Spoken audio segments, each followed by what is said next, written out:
And speaking of movies and speaking about just to segue from the Oscars, let's finally talk about Nightmare Alley, right? Woohoo! Sure. Yes, this is the newest film from, the man, the myth, the legend himself, Guillermo del Toro. This is a follow-up to his Oscar-winning film, The Shape of Water.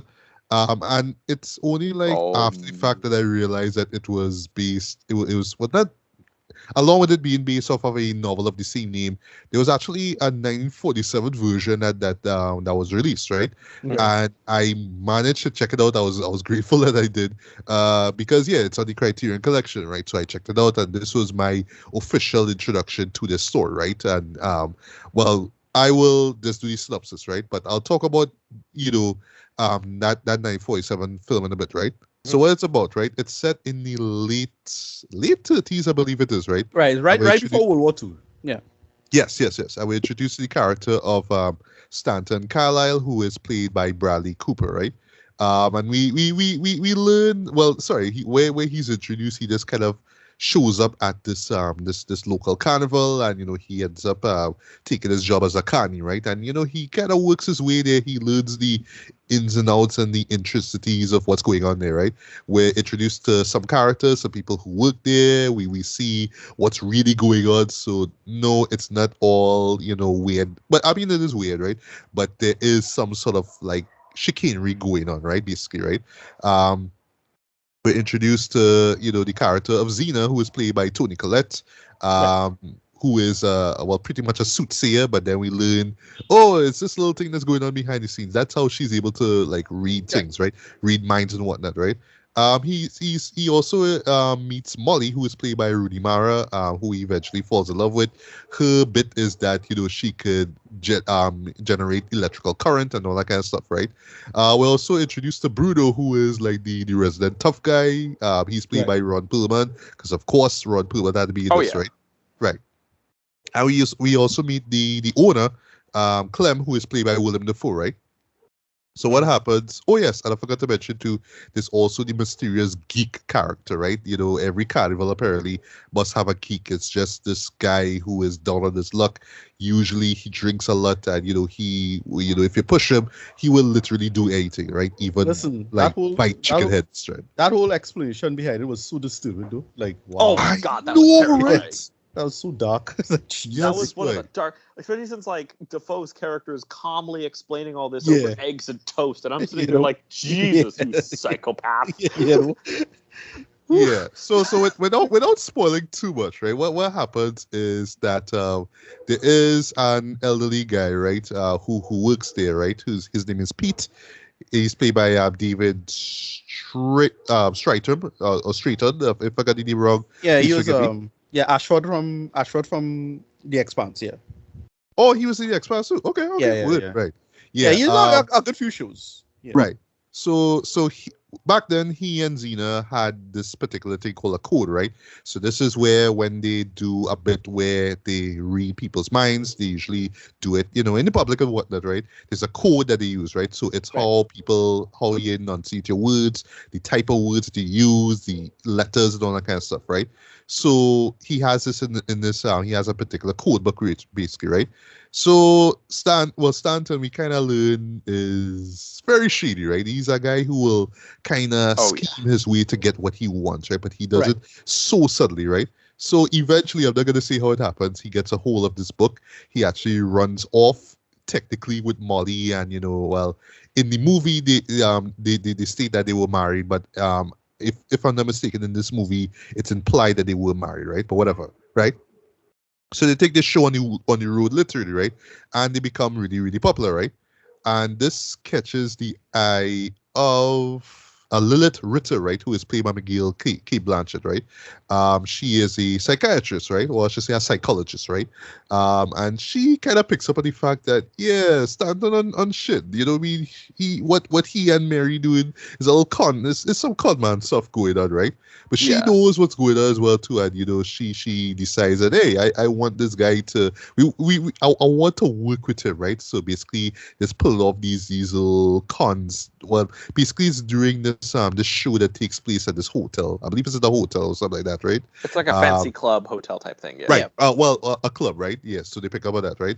And one thing leads to the next, and we really see just how far Stanton can pull this con and how he could, just keep fooling people on this way, basically to greatness, right? As we want. Yeah, and where things go awry is when they meet Richard Jenkins' character, right? Yes. Right. Who is Ezra Grindle? He is a millionaire, and it's something involving a deceased relative, right? And we'll stop there. Right? So I'll just share my quick thoughts one time, right? So for me, I actually was glad that I saw the 1947 version, right? Because this was my introduction to this story as a whole, right? And I learned about, just how dark of a story it was, and see that there's like, I can understand, right? But really, what the story and that film did so well was just kind of show, and this was, this sort of obsession with William Lindsay Gresham, who wrote the book, right? Yeah. Just this idea of, these organized religion and these organized religious groups and all that kind of stuff, and they always tell you, okay, we have the way, and we have the way to righteousness and redemption and all that kind of stuff, right?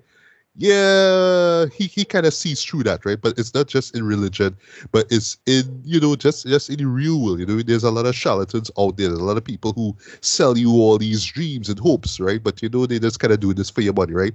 And this was like an obsession of him, right? And, this was the book that kind of touches on that greatly, right?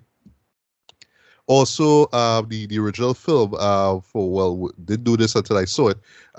Starred Tyrone Power, right? You would know him as the guy who started the Mark of Zorro. And this was like a career turn for him, right? Because he was always like the suave, nice stuff, handsome, nice guy. This one is like, no, he's suave and handsome, but he's scummy though. He's a motherfucker in this.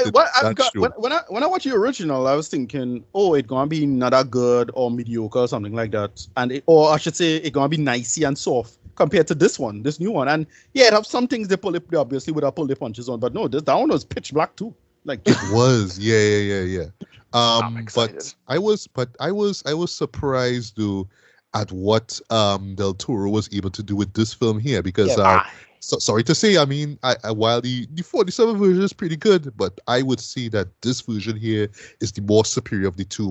It's just a massive upgrade in so much ways too. And not just because it's in color and it have a bigger budget and whatnot, but the story itself, what's being told, how they explore that character of Stanton though, because just to touch on that, Bradley Cooper, he killed it with this fight. This was such a great performance for him though. I like how you could just and that's the beauty about this guy's character, is that he's scummy though, but he is just so suave and gentlemanly, and you almost to the point I understand the times, you kind of had to do what you had to do. You had to make money however you could, right? But no, he goes at it in such a way where it was like, no, dude, nah, dude, back off. What are you doing, bro? Yeah. You see that a lot with the comparison with his relationships with not just Molly, but with Lilith as well too. And I love what they did with Lilith in this film here. Like in this film here, compared to the original one, they really make her out to be, a villain, so to speak, now, or more like, I'm trying to out-villain you. But Kate Blanchett, I mean, still my favorite actress working right now. She's amazing in this movie here. Rooney Mara, she was, well cast too as Molly. She's a secondary character though, but I love that, what they brought to the team with her. And all the stuff involving her and Ezra, yes, it is lifted from the source material as well, boy. But it's just where the story went, and of course how Del Toro was able to put all this to life. Just a couple things before we get to your thoughts, Ricardo, right? I love that, again, similar to Shape of Water, and this is the reason why I was watching this. I was like, this is why it flopped. Because a lot of people are going to go into this thing and think, oh, it's Del Toro's, it's going to be weird, and it's going to have monsters, and, this is where the whole geek character came in. But I love that even the geek itself isn't treated as some kind of, at first they kind of set it up like, oh, he's some kind of weird beast or whatever. It's like, no, there's no this is a homeless supernatural man. stuff going on. A homeless man. It's a homeless man, right? But the implications behind why he is the way he is, though, that's the scary part, right? So no, folks, this is not a a dark fantasy or horror, whatever, right? But there are, in true Del Toro fashion, there are bits of supernatural stuff, but again, knowing who the character is and who's involved now is like, well, no, it's all a show, it's all a stunt, it's all an act, right? And I thought like just how that came together works, right? I just where the story went for me, I was digging it. I love that the show took its time and whatnot. It wasn't trying to rush to any big, conceit or whatnot. Similar to the old film as well too. And last thing, and I'll shut up here. Compared to the original one, though, the ending for this version here is perfect. It's perfect. Because in the original film, it just kind of went on because we kind of had to give you, a happy ending, so to speak, or kind of explain things. But where they stopped the story off in this version, I was like, this is perfect. Leave it here. Love it, love it, love it. So, yes. I absolutely enjoyed this film. I love the directions the story went compared to the original one. I love just how it was told, how it was filmed, shot, cinematography, all that stuff. Am I rooted for this to win Best Picture? No, but I would say still, regardless whether it doesn't win or not, I hope that this does not go down as one of Del Toro's most underrated or underappreciated films, man. Because I think with this film, and I hope to see this going forward. It's like, there's more to me than making monster films, right? Like I could do noir films. This is a noir film. It's me doing classic stuff. So don't get mad if you don't see any monsters or creatures. Like there's more to me than that, bro. Just see it. But yeah, Ricardo, your thoughts on Nightmare Alley? Yeah, I like this a lot. I didn't love it. I felt it was a little too long. That's my only kind of nitpicky complaint about it. But I dug it for what it was. There's all these nice little side characters and actors in it. Like the guy who played Bruno is what do you call him? Hellboy himself. Ron Perlman, of course. Ron Perlman, they get Richard Jenkins to come through. It's like, hey, cool. They had this guy from Stargate in it, David Hewlett. So like, hey, nice little faces and things. It's like, hey, cool. I really dug this for what it was. It just is just a pitch black pot boiler of a film. It just really works. They didn't get no fancy with it or some big twist or is in his mind or some bullshit like that. Like it's just cons all the way down, and that is what it did well. What it does well, it plays with the conceit of it. Well, you have it. There's no actual supernaturality, but the exploitation of the ideas is straight mentalism chicanery, right? And they play with that really well, and how incredibly skilled it is. And that's what I liked about it, is that he did something that was really impressive, and then he explained fully how it works, like after, right, in a real cynical fashion. Bit, yeah. And I love all of that, like just the level of cynicism involved in the whole thing. It's a very, very cynical movie. As I said, man, the part that disturbed me the most by far was the Willem Dafoe stuff. Like, jeez, that is so disturbing, that's dark, and like, wow, Jared, he business, man. When they drop him off at a place where it was the Red Cross, I forget where it was, or Salvation Army. It was Salvation Army. In the rain, right. Yeah. I was like just soldier, like dry soldier. That reminds me. So sorry to continue, right? But there is one point that Willem makes though when he's explaining how he gets the geek to do these things. When they drop one thing though, I was like, yes, I love that, because in the original film they didn't really explain it. They didn't really touch on the geek thing that much though. And then when the ending comes, it's like, yes. That's what I want. Yeah. Right there. Boom. I love it. What's the guy they got for what's the guy in the final scene with him? What's that guy again? What's his actor? Another that guy for me. Another that guy. Yeah. It's slipping my mind. Anyway, I really enjoyed this for what it was. It just worked as that really, really dark conceit. Del Toro's always catch you off guard with the violence. Like, yes. I watch it. When I watch it, shot like, wait, he punch off his nose there? Like, what? That real dark. Yeah. When the other guy, your boy from Mindhunter, get bounced down too. Like, real dark though.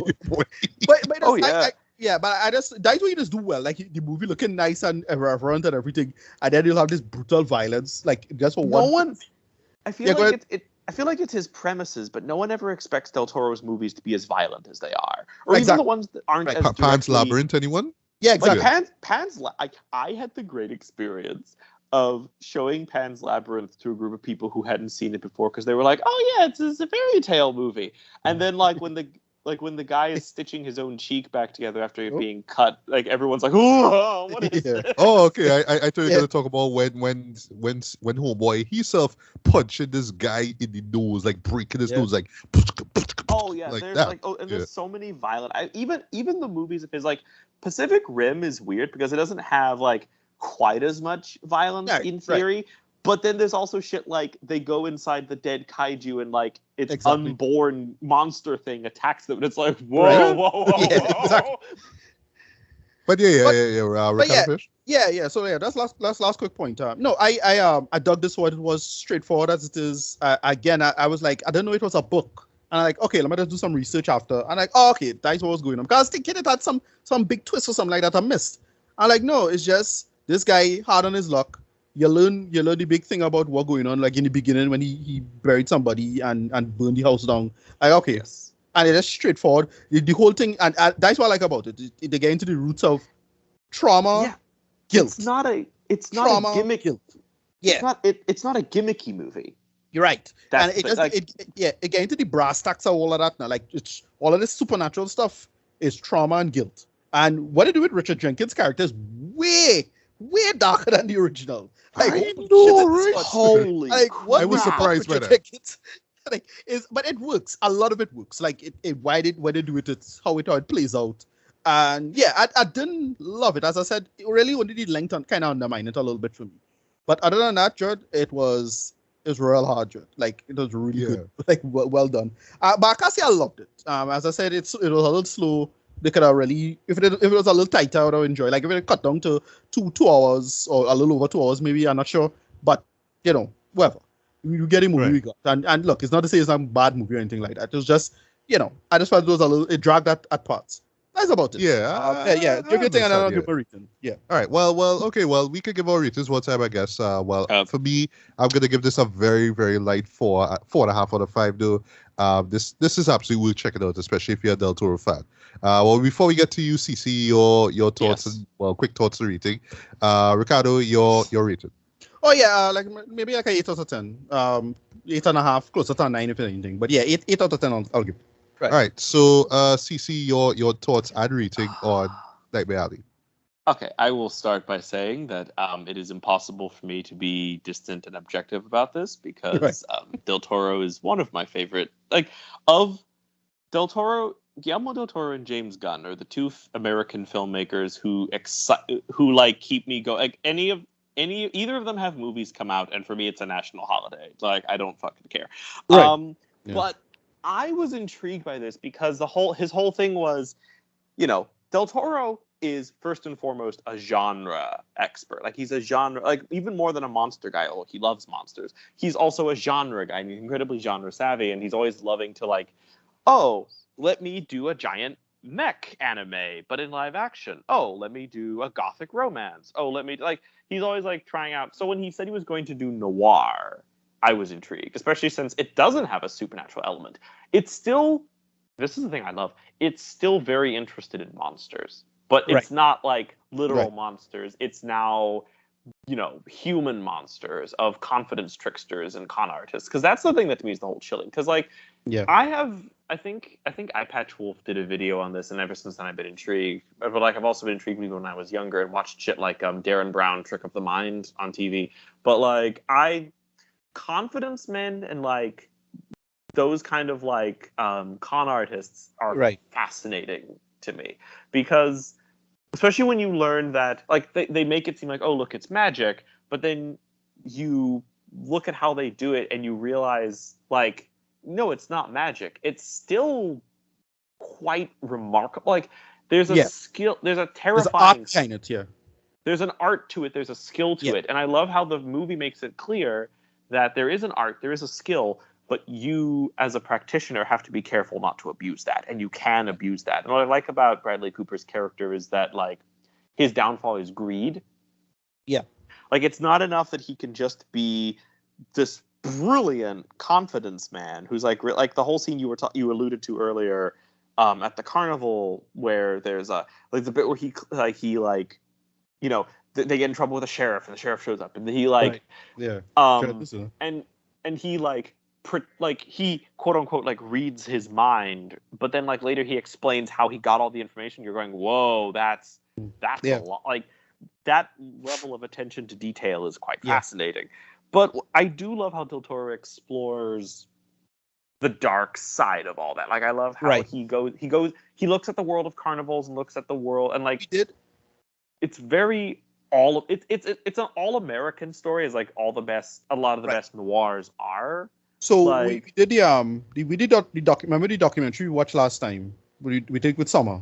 We did this the documentary we did on folk theory, folk horror stuff, right? Folk horror, yeah, Right. that one. Right. The documentary made mention of another documentary back in the 70s that I totally recommend everybody watch called Marju. And Marju How do you- is How do sorry, you spell that? Marjo, right? Marjo. Okay. Yeah, it's about a guy named Marju, and the reason they call him Marju is because it's Mary and Joseph. Oh, wow. Look up, just watch the documentary. Go in as blind as you can, but that just does that. And like back in the 15 years ago, only back in the days, back when you had all of the new atheist stuff going on. I was a huge fan of James Randi, and James Randi does break all that shit down. Like look up James Randi's career, and understanding all of the straight up nonsense and chicanery people could come up with to trick people. And Yo, just where is his movie? Where is the James Randi biopic? I there need is- it. True, that should come out, but it had documentaries about him and whatnot. But like, just look up that stuff now. Like, it just it's a shame that how literally every generation is had to keep teaching people this thing because it's just have a new coat of paint on the bullshit. Oh every time. But yeah, And- to me, Marjo was like the final nail on the coffin for that.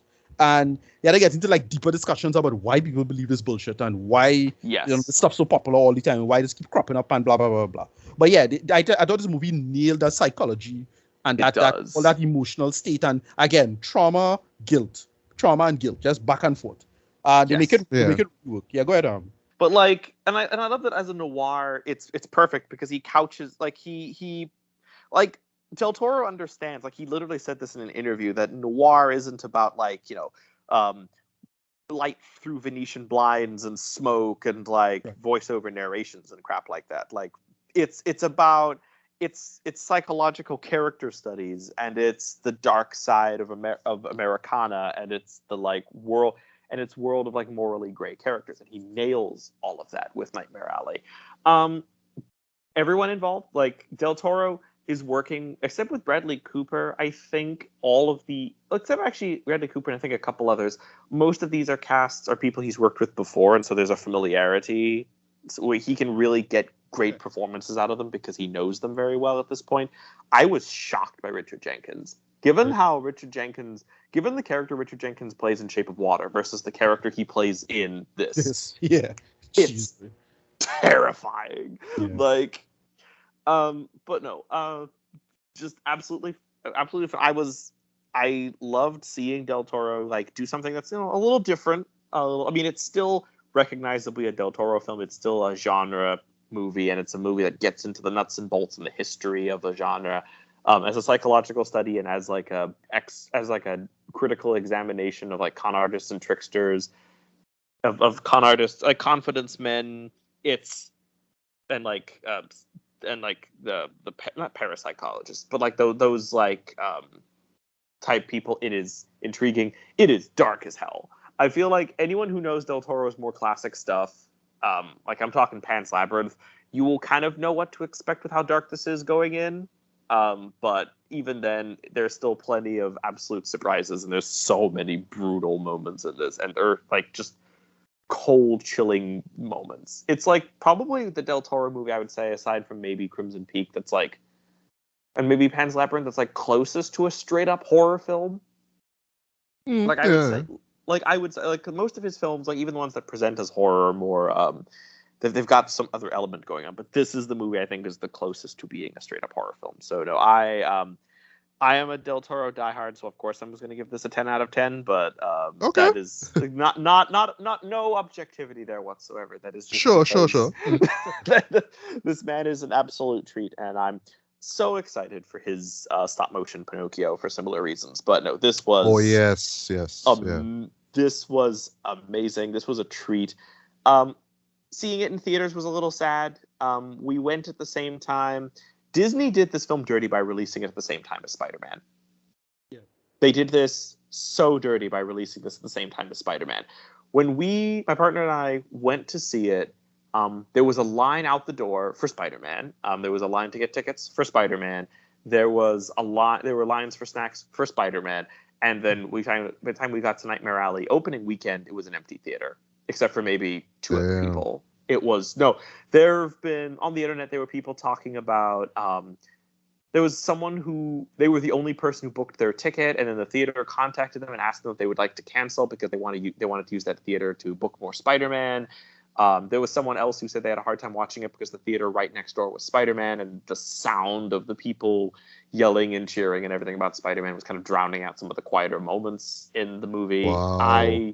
Disney did an absolute disservice to this film by releasing it at the same time as Spider-Man, because virtually no one saw it in theaters as a result. I'm hoping it gets more life in streaming, and now that it's got Oscar attention, I'm hoping people go check it out. I do kind of see this being a little more of like a Crimson Peak situation where like most general audiences kind of pass it by, but I'm hoping that more people see this because this is one of his best, in my opinion. Yes. Yeah, I agree.